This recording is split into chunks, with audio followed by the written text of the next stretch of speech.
ఈ నోటిఫికేషన్ అయితే మనకి గవర్నమెంట్ మెడికల్ కాలేజ్ నుంచి అయితే వచ్చేసింది. సో మీరు 10th క్లాస్ కానీ 12th క్లాస్ కానీ ఎనీ డిగ్రీ ఉన్నా కూడా ఈ పోస్టులకు అనేవి అప్లై చేసుకోవచ్చు. దీనికి మనకి ఎటువంటి రిటన్ ఎగ్జామ్ కానీ ఎటువంటి ఫీజు కూడా లేదనమాట. సో డైరెక్ట్ సెలెక్షన్ చేస్తున్నారు. సో ఇంట్రెస్ట్ ఉన్న వాళ్ళు డెఫినెట్గా వీడియో ఎండ్ వరకు చూసి వీడియో నచ్చినట్లయితే లైక్ చేసి మీకు యూస్ఫుల్ అయినట్లయితే డెఫినెట్గా అప్లై చేసుకోండి. అండ్ లింక్స్ అనేది డిస్క్రిప్షన్లో ప్రొవైడ్ చేస్తాను. సో ఎవరైతే ఫస్ట్ టైం మన ఛానల్ని విజిట్ చేస్తున్నారో సబ్స్క్రైబ్ చేసుకొని డైలీ జాబ్ అప్డేట్స్ కోసం పక్కనే ఉన్న బెల్ ఐకాన్ని యాక్టివేట్ చేసుకోండి. సో ఈ వీడియో కనుక నచ్చినట్లయితే లైక్ చేయండి. అండ్ ఫస్ట్ టైం మన ఛానల్ చూస్తున్న వాళ్ళు సబ్స్క్రైబ్ చేసుకోండి. అండ్ పక్కన ఉన్న బెల్ ఐకాన్ని కూడా యాక్టివేట్ చేసుకోండి. Thank you for watching. So friends, ఈ నోటిఫికేషన్ అయితే మనకి తెలంగాణ నుంచి అయితే రిలీజ్ అయిందనమాట. సో ఏదైతే మనకి జోగులాంబ గద్వాల్ డిస్టిక్కి సంబంధించిన మెడికల్ కాలేజ్ ఉందో, గవర్నమెంట్ మెడికల్ కాలేజ్, సో అందులో అయితే మనకి నోటిఫికేషన్స్ రిలీజ్ అయినవన్నమాట. సో మనకి 24 వేకెన్సీస్ని అయితే రిలీజ్ చేయడం జరిగింది. సో ముందుగా ఇంపార్టెంట్ డేట్స్ చూసుకున్నట్లయితే 6 ఏప్రిల్ నుంచి అప్లికేషన్స్ అనేవి స్టార్ట్ అయినవి. 16th ఏప్రిల్ వరకు మనం అప్లై చేసుకోవచ్చు. సో మనం అప్లికేషన్స్ అన్నీ కూడా ఇక్కడ మెయిల్ ఐడి ఇచ్చేసారు మనకి. సో ఆ మెయిల్ ఐడి ద్వారా సెండ్ చేసుకోవాల్సి ఉంటుంది మన యొక్క అప్లికేషన్ ఫామ్ అండ్ అలాగే ఏవైతే డాక్యుమెంట్స్ ఉన్నాయో అవన్నీ కూడా ఆన్లైన్లో అప్లై చేసుకోవాలంటే.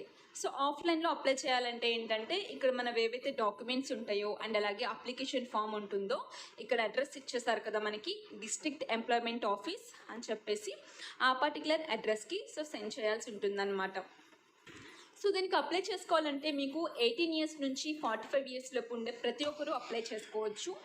పోస్ట్ డీటెయిల్స్ చూసుకున్నట్లయితే data entry operator, lab attendant, office subordinate, theatre assistant అని చెప్పి 4 డిఫరెంట్ టైప్స్ ఆఫ్ జాబ్స్ ఉన్నవి. టోటల్ 24 వేకెన్సీస్ అయితే ఉన్నవన్నమాట. ఏదైతే డేటా ఎంట్రీ ఆపరేటర్కి అప్లై చేసుకోవాలంటే మీకు డిగ్రీ అయితే ఉండాల్సి ఉంటుంది. దాంతోపాటు మనకి టైప్ రైటింగ్, ఇంగ్లీష్లో అయితే టైప్ రైటింగ్ ఉండాల్సి ఉంటుంది అనమాట. టోటల్ 11 వేకెన్సీస్ అయితే ఉన్నవి. అండ్ ల్యాబ్ అటెండెంట్కి 3 వేకెన్సీస్ ఉన్నవి. మస్ట్ హ్యావ్ డిగ్రీ లేదంటే diploma in BSc MLT or DMLT from recognized university.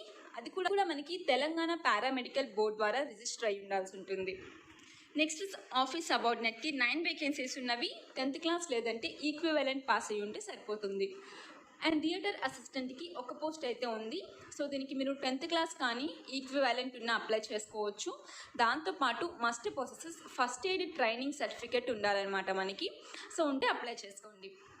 చేసుకునేటప్పుడు మన అప్లికేషన్ ఫామ్ యొక్క పీడిఎఫ్, ఆధార్ కార్డ్, ఎడ్యుకేషన్ లేదంటే టెక్నికల్ క్వాలిఫికేషన్స్ యొక్క proofs, SSC certificate, school study certificates, community certificates అవన్నీ కూడా సెండ్ చేయాల్సి ఉంటుందన్నమాట. సో ఈ విధంగా మన యొక్క క్వాలిఫికేషన్స్ని బట్టి ప్రిఫరెన్స్ అనేది తీసుకుంటారు వాళ్ళు. సో ఎవరైతే సెలెక్ట్ అయిన క్యాండిడేట్స్ ఉంటారో వాళ్ళని వీళ్ళు ఇంటర్వ్యూ లేదంటే డాక్యుమెంటేషన్ వెరిఫికేషన్కి అయితే కాల్ చేయడం జరుగుతుంది. కింద మనకి అప్లికేషన్ ఫామ్ ఇచ్చేసారు ఈ విధంగా. సో ఫస్ట్ మన యొక్క name, father's name, category, gender, date of birth, address, mobile number, mail ID, Aadhaar card, education qualifications అవన్నీ కూడా ఎంటర్ చేసుకొని డేట్, ప్లేస్, సిగ్నేచర్ అన్నీ ఎంటర్ చేసుకున్న తర్వాత అప్లికేషన్ ఫామ్తో పాటు మన యొక్క ఏవైతే సర్టిఫికెట్స్ ఉన్నాయో అన్నీ ఫిలప్ చేసి మనం ఎంటర్ చేసుకోవాల్సి ఉంటుంది ఆఫ్లైన్లో. లేదంటే వాళ్ళు ఇచ్చిన మెయిల్ ఐడికి చేస్తే సరిపోతుంది. 16th ఏప్రిల్ అప్లికేషన్స్కి లాస్ట్ డేట్. ఎవరైతే ఇంట్రెస్ట్ ఉన్న వాళ్ళు ఉన్నారో డెఫినెట్గా వీడియో చూసిన వెంటనే అప్లై చేసుకోండి. చక్కగా హైదరాబాద్లోనే ఉంటుంది మనకి. సో మెడికల్ కాలేజ్ నుంచి అయితే వచ్చేసింది. 10th క్లాస్ కానీ 10+2 కానీ ఎనీ డిగ్రీ ఉన్నా కూడా అప్లై చేసుకోవచ్చు. సో దీని యొక్క లింక్ నేను మీకు డిస్క్రిప్షన్లో ప్రొవైడ్ చేస్తాను. అప్లికేషన్ ఫామ్ యొక్క లింక్ కూడా. సో డౌన్లోడ్ చేసుకొని క్లియర్గా ఇన్ఫర్మేషన్ చెక్ చేసుకోండి. సో వీడియో నచ్చినట్లయితే లైక్ చేసేయండి ఫ్రెండ్స్. చాలామంది వీడియోస్ చూస్తున్నారు బట్ ఎవరు లైక్ చేయడం లేదు. సో మీరు లైక్ చేయడం వల్ల యూట్యూబ్ అనేది వీడియోని ఇంకా చాలామందికి అయితే రికమెండ్ చేయడం జరుగుతుంది. సో డెఫినెట్గా లైక్ చేసేయండి. ఫస్ట్ టైం మన ఛానల్ ఎవరైతే విజిట్ చేస్తున్నారో సబ్స్క్రైబ్ చేసుకొని పక్కన ఉన్న బెల్ ఐకాన్ని యాక్టివేట్ చేసుకోండి.